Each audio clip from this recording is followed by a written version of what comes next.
donkey skin. Once upon a time there was a king, so great, so beloved by his people, and so respected by all his neighbours and allies, that one might almost say he was the happiest monarch alive. His good fortune was made even greater by the choice he had made for wife, of a princess as beautiful as she was virtuous, with whom he lived in perfect happiness. Now of this chaste marriage was born a daughter, endowed with so many gifts that they had no regret, because other children were not given to them. Magnificence, good taste, and abundance reigned in the palace. There were wise and clever ministers, virtuous and devoted courtiers, faithful and diligent servants. The spacious stables were filled with the most beautiful horses in the world, and coverts of rich comparison. But what most astonished strangers who came to admire them was to see in the finest stall a master donkey, with great long ears. Now it was not for a whim, but for a good reason that the king had given this donkey a particular and distinguished place. The special qualities of this rare animal deserved the distinction, since nature had made it in so extraordinary a way that its litter, instead of being like that of other donkeys, was covered every morning with an abundance of beautiful golden crowns, and golden louis of every kind, which were collected daily. Since the vicissitudes of life wait on kings as much as on their subjects, and good is always mingled with ill, it so befell that the Queen was suddenly attacked by a fatal illness, and in spite of science and the skill of the doctors, no remedy could be found. There was great mourning throughout the land. The king, who notwithstanding the famous proverb that marriage is the tomb of love, was deeply attached to his wife, was distressed beyond measure, and made fervent vows to all the temples in his kingdom, and offered to give his life for that of his beloved consort. But he invoked the gods and the fairies in vain. The Queen, feeling her last hour approach, said to her husband, who was dissolved in tears, "It is well that I should speak to you of a certain matter before I die, if perchance you should desire to marry again." At these words the king broke into piteous cries, took his wife's hands in his own, and assured her that it was useless to speak to him of a second marriage. "No, my dear spouse," he said at last, "speak to me rather of how I may follow you." "The state," continued the Queen with a finality which but increased the laments of the king, "the state demands successors, and since I have only given you a daughter, it will urge you to beget sons who resemble you. But I ask you earnestly not to give way to the persuasions of your people until you have found a princess more beautiful and more perfectly fashioned than I. I beg you to swear this to me, and then I shall die content." Perchance the Queen, who did not lack self-esteem, exacted this oath, firmly believing that there was not her equal in the world, and so felt assured that the king would never marry again. Be this as it may, at length she died, and never did husband make so much lamentation. The king wept and sobbed day and night, and the punctilious fulfilment of the rites of widowhood, even the smallest, was his sole occupation. But even great griefs do not last for ever. After a time the magnates of the state assembled and came to the king, urging him to take another wife. At first this request seemed hard to him, and made him shed fresh tears. He pleaded the vows he had made to the Queen, and defied his counsellors to find a princess more beautiful and better fashioned than was she, thinking this to be impossible. But the council treated the promise as a trifle, and said that it mattered little about beauty if the Queen were but virtuous and fruitful. For the state needed princes for its peace and prosperity, and though, in truth, the princess, his daughter, had all the qualities requisite for making a great queen, yet of necessity she must choose an alien for her husband, and then the stranger would take her away with him.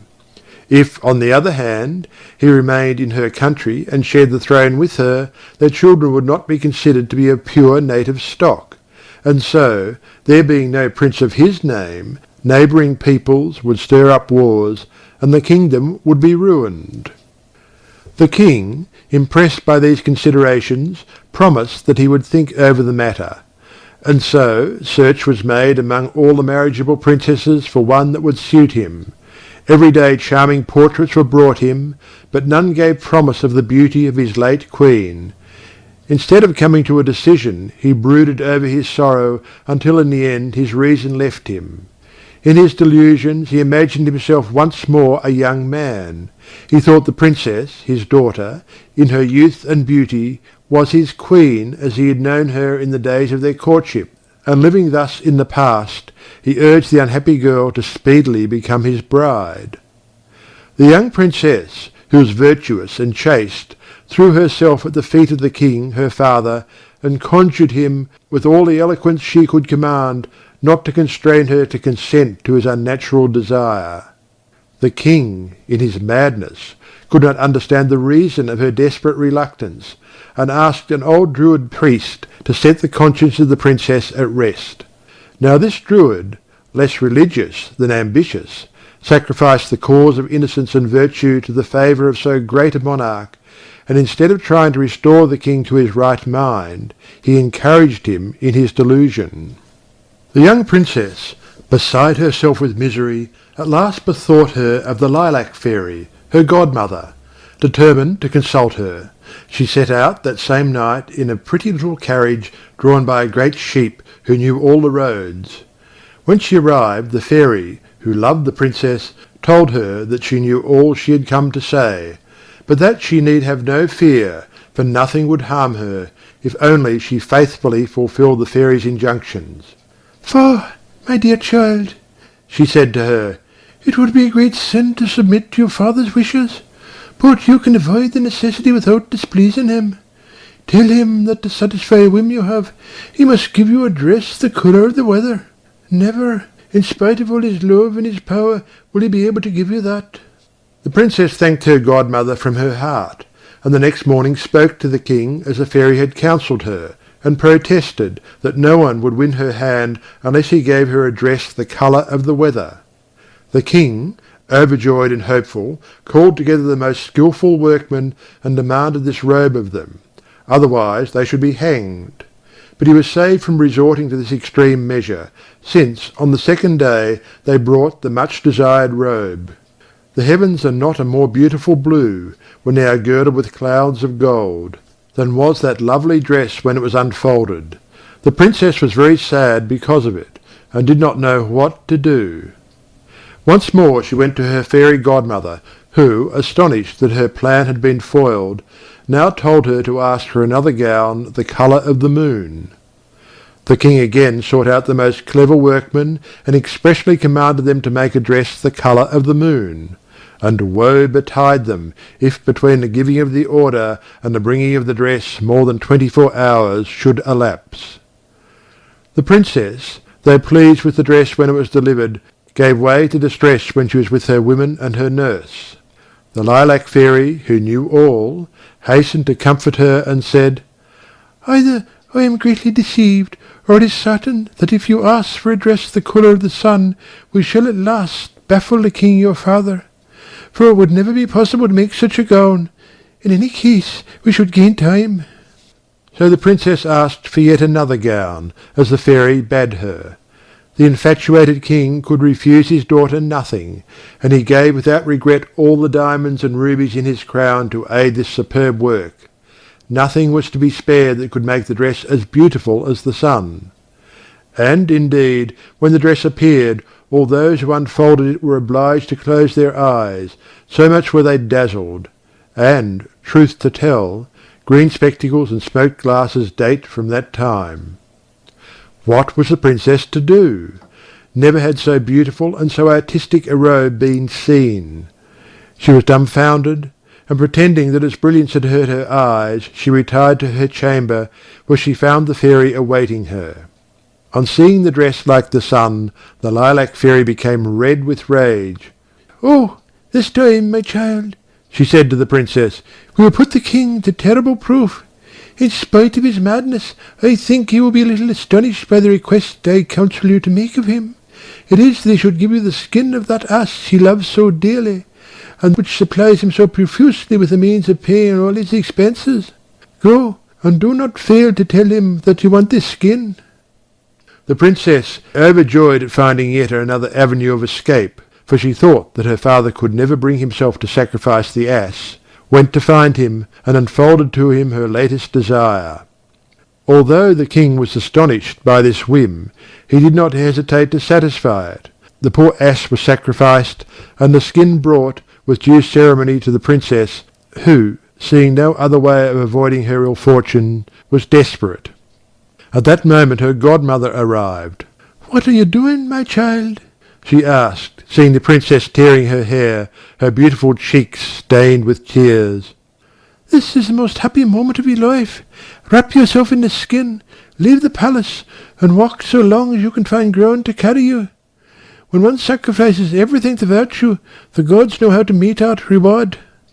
Go, and I will take care that your possessions follow you, in whatever place you rest. Your chest with your clothes and your jewels will follow your steps. And here is my wand, which I will give you. Tap the ground with it when you have need of the chest, and it will appear before your eyes.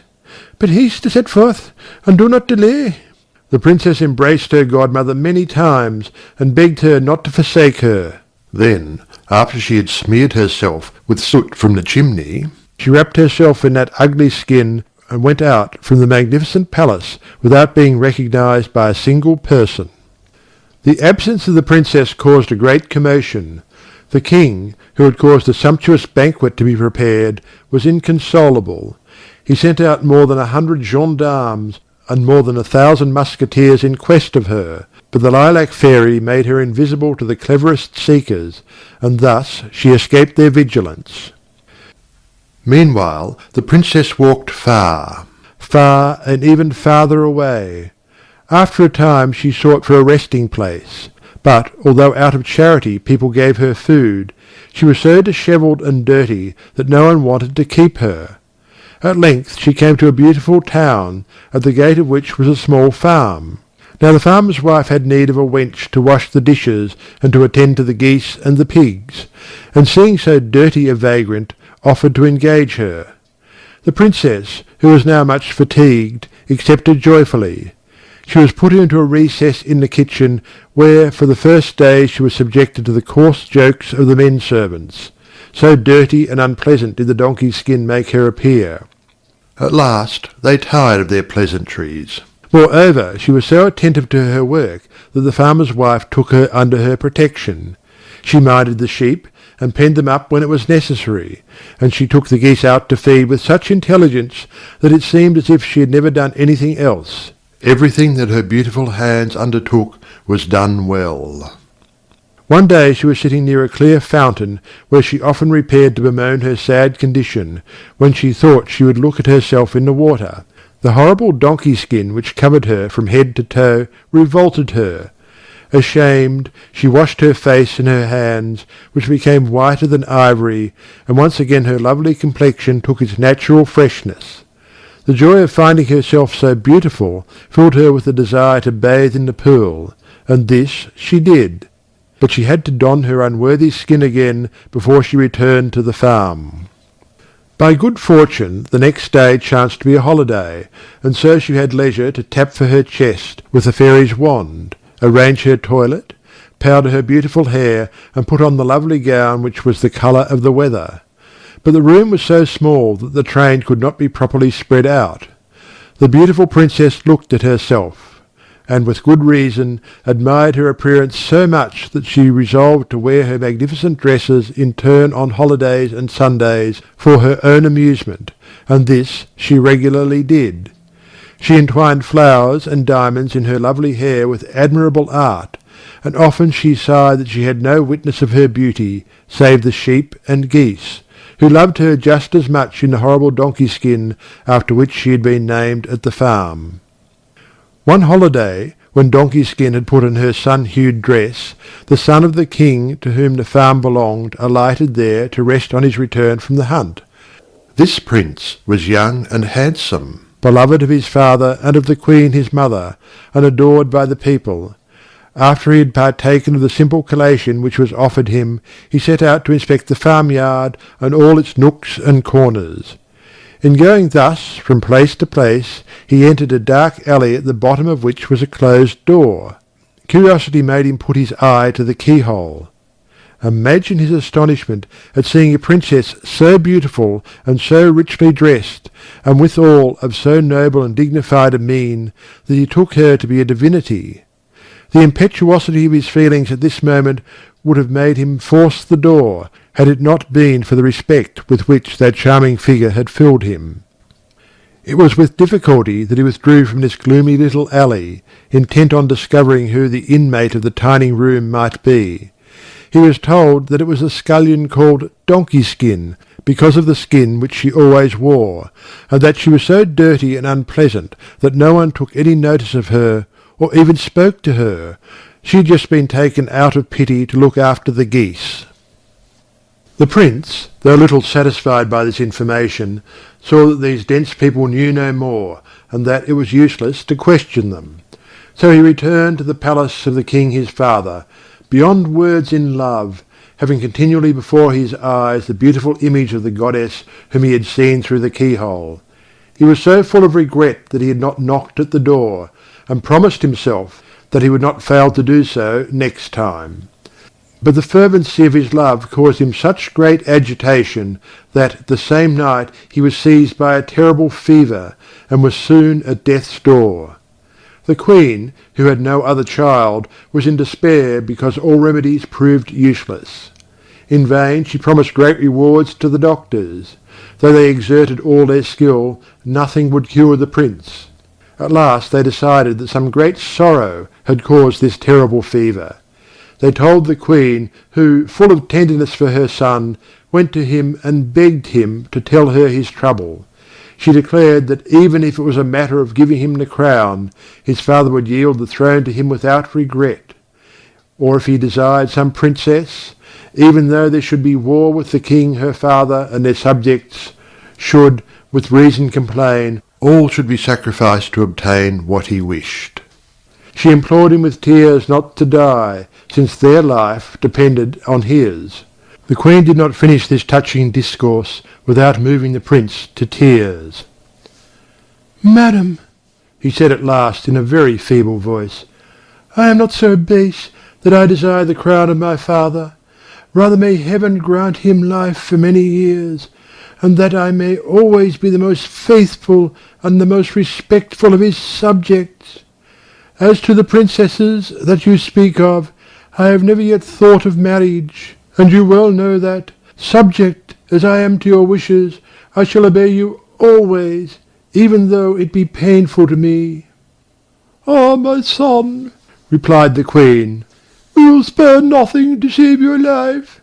But, my dear child, save mine and that of the king your father, by telling me what you desire, and be assured that you shall have it." "Well, madam," he said, "since you would have me tell you my thought, I obey you. It would indeed be a sin to place in danger two lives so dear to me.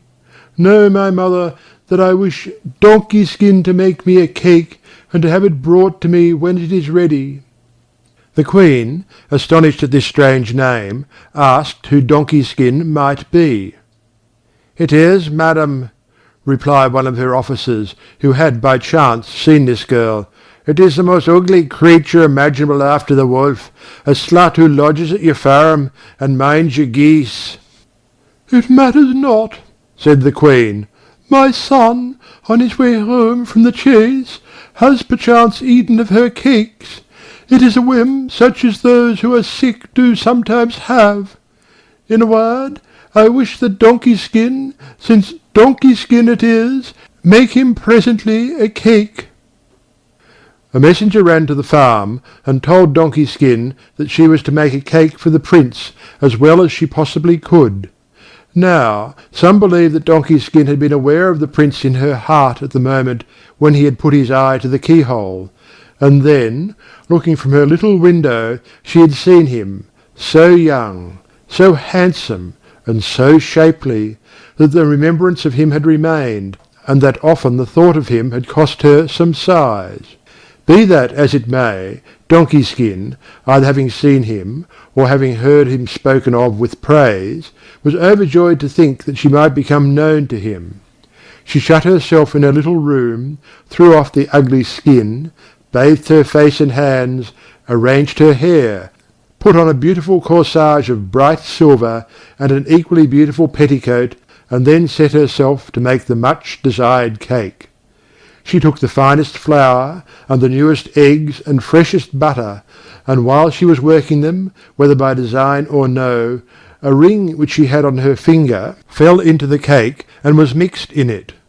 When the cooking was done, she muffled herself in her horrible skin, and gave the cake to the messenger, asking him for any news of the prince. But the man would not deign to reply, and without a word ran quickly back to the palace. The prince took the cake greedily from the man's hands, and ate it with such voracity that the doctors who were present did not fail to say that this haste was not a good sign.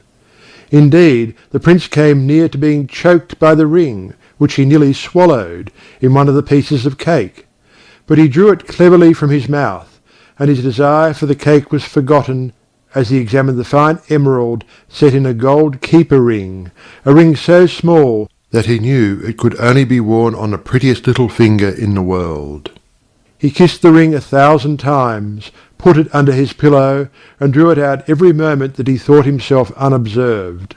The torment that he gave himself, planning how he might see her to whom the ring belonged, not daring to believe that if he asked for Donkey-skin she would be allowed to come, and not daring to speak of what he had seen through the keyhole, for fear that he would be laughed at for a dreamer, brought back the fever with great violence.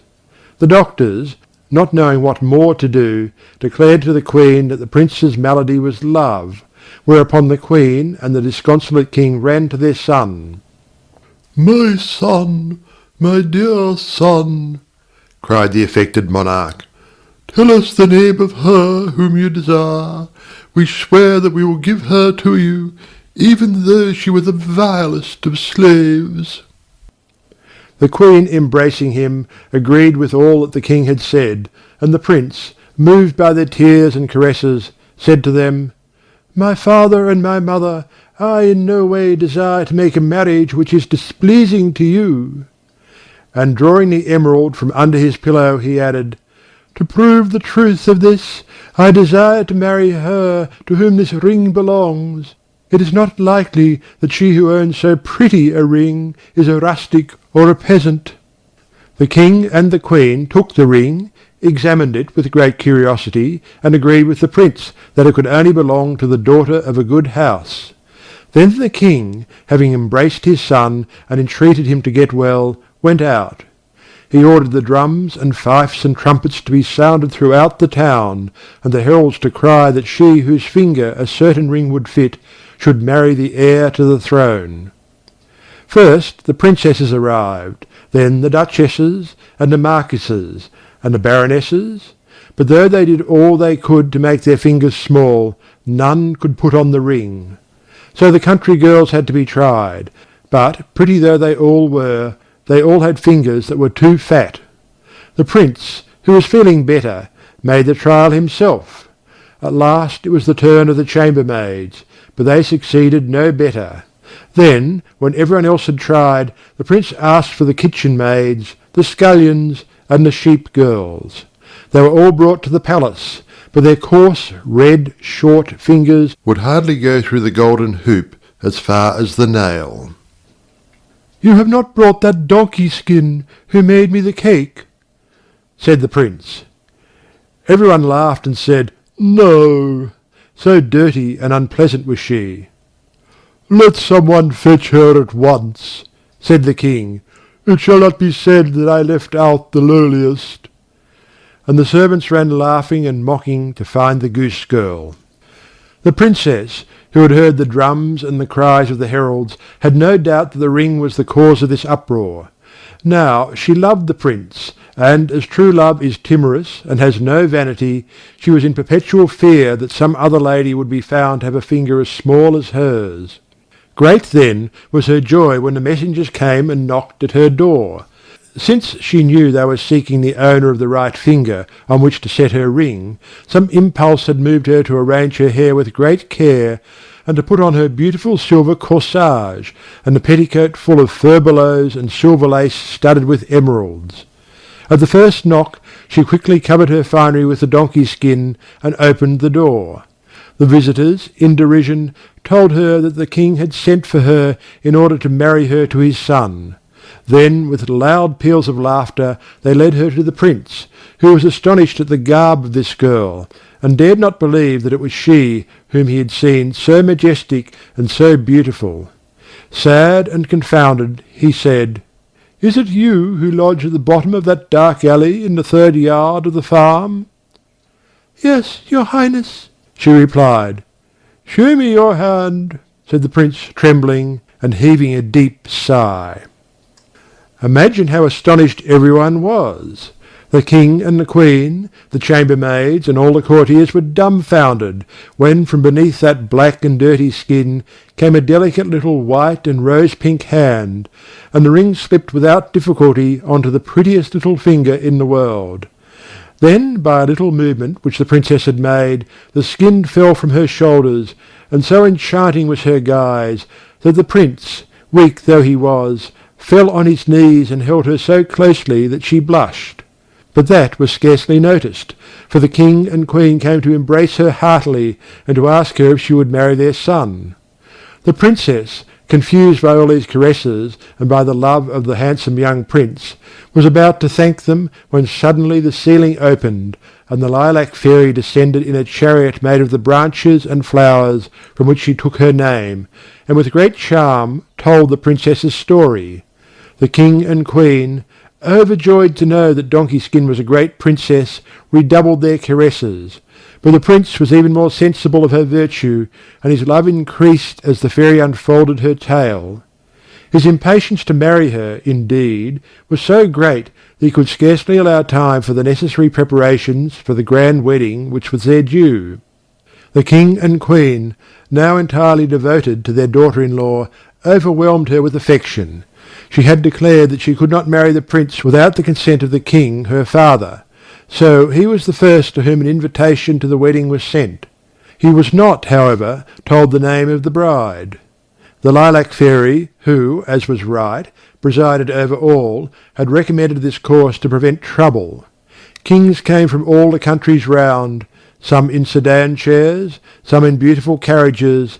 Those who came from the most distant countries rode on elephants and tigers and eagles.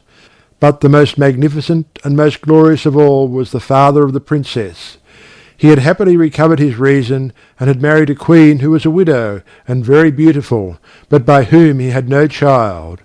The princess ran to him, and he recognized her at once, and embraced her with great tenderness before she had time to throw herself on her knees.